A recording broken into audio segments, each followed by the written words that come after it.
নামবাদ বিতর্কে কেন্দ্র রাজ্যকে আক্রমণ, গরিব মানুষদের নাম বাদ দেওয়ার অভিযোগ তুলে সোমবার সকালে দুর্গাপুরের ভগৎ সিং ক্রীড়াঙ্গনের সামনে রাস্তা অবরোধ করে বিক্ষোভ দেখালো সিপিএম। এই বিক্ষোভে নেতৃত্ব দেন জামুরিয়ার সিপিএম প্রার্থী ঐশী ঘোষ। প্রায় আধ ঘন্টারও বেশি সময় ধরে অবরোধ চলে, যার ফলে ওই এলাকায় যানবাহন চলাচলে ব্যাপক প্রভাব পড়ে। পরিস্থিতি নিয়ন্ত্রণে আনতে ঘটনাস্থলে পৌঁছায় দুর্গাপুর থানার বিশাল পুলিশ বাহিনী ও কেন্দ্রীয় বাহিনী।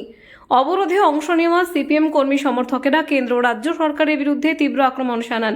তাদের অভিযোগ, নির্বাচন কমিশন কেন্দ্রীয় সরকারের প্রভাবেই কাজ করছে এবং বৈধ নাগরিকদের নামও তালিকা থেকে বাদ দেওয়া হচ্ছে। ইলেকশন কমিশন, বিজেপি, আরএসএস এর যে ষড়যন্ত্র, আদিবাসী পাড়াগুলো যদি আমরা দেখি, সংখ্যালঘু পাড়াগুলো যদি আমরা দেখি, বিভিন্ন এলাকায় মানুষের নাম এখনো বাদ আছে এবং বৈধ ভোটার তাদের নাম বাদ আছে। যাদের ম্যাপিং 2002 হয়েছে তাদের নাম ম্যাপিং সত্ত্বেও বাদ আছে। আমরা জানতে চাইছি ইলেকশন কমিশনের কাছে, প্রশাসনের কাছে, যে 2002 এর ম্যাপিং এর পরেও নাম বাদ আছে কেন, তাদের নাম ভোটার লিস্টে নেই কেন, এবং সাথে সাথে রাজ্য সরকারের যে ভূমিকা হওয়া দরকার ছিল মানুষের গণতান্ত্রিক অধিকারকে রক্ষা করা, সেই ভূমিকা থেকে তারা মিসিং। মুখ্যমন্ত্রী মিসিং, যারা বলেছিলেন বড় বড় কথা যে তাদের বেঁচে থাকতে নাকি সাধারণ মানুষের গণতান্ত্রিক অধিকার কোথাও নাকি যাবে না, তারা আজকে মিসিং। আমরা রাস্তায় যতক্ষণ না সাধারণ মানুষ, খেটে খাওয়া মানুষ যাদের নাম বাদ গেছে ম্যাপিং হওয়ার সত্ত্বেও তাদের নাম যতক্ষণ না লিস্টে আসবে, ততক্ষণ এই গণতান্ত্রিক উৎসবে আমরা এই ছ্যাবলামি দেখার জন্য এখানে আসিনি। এই ছ্যাবলামি চলতে পারে না।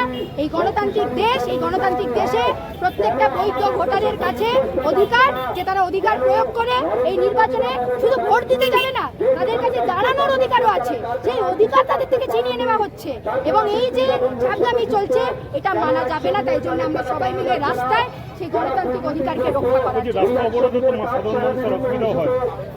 সাধারণ মানুষের অসুবিধা এই জন্য হচ্ছে যে একটা গণতান্ত্রিক দেশে গণতান্ত্রিক অধিকারে হঠাৎ করে তাদেরকে বলে দেওয়া হয়েছে যে আপনি এই গণতন্ত্রের পার্ট নয়।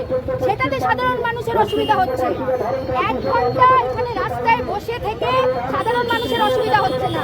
এতক্ষণ ধরে বসে আছি, প্রচুর মানুষ এখানে গিয়ে বলেছে আপনাদের দাবির সাথে আমরা সাথে আছি, আপনারা লড়ুন। আমরা এই কথাই বলতে চাই, সাধারণ মানুষ আমাদের সাথে আছে, কারণ তারা জানে যে তাদেরকে অযৌক্তিকভাবে, কোনো যুক্তিহীনভাবে বৈধ নাম থাকা সত্ত্বেও তাদেরকে বাদ দেওয়া হয়েছে। সেই দাবি নিয়ে আমরা লড়ছি। ঐশী ঘোষ দাবি করেন এই পদক্ষেপ দেশের গণতান্ত্রিক কাঠামোর ওপর আঘাত। তার বক্তব্য, রাজ্যের প্রায় 60 লক্ষ মানুষের নাম এখন বিচারাধীন অবস্থায় রয়েছে, ফলে সাধারণ মানুষ অনিশ্চয়তার মধ্যে দিন কাটাচ্ছেন। একই সঙ্গে মুখ্যমন্ত্রীর ভূমিকাও প্রশ্নের মুখে তুলে তিনি কটাক্ষ করেন, এই ঘটনাকে কেন্দ্র করে এলাকায় রাজনৈতিক উত্তেজনা ছড়িয়েছে। পরিস্থিতি আপাতত নিয়ন্ত্রণে থাকলেও প্রশাসন সতর্ক নজর রাখছে।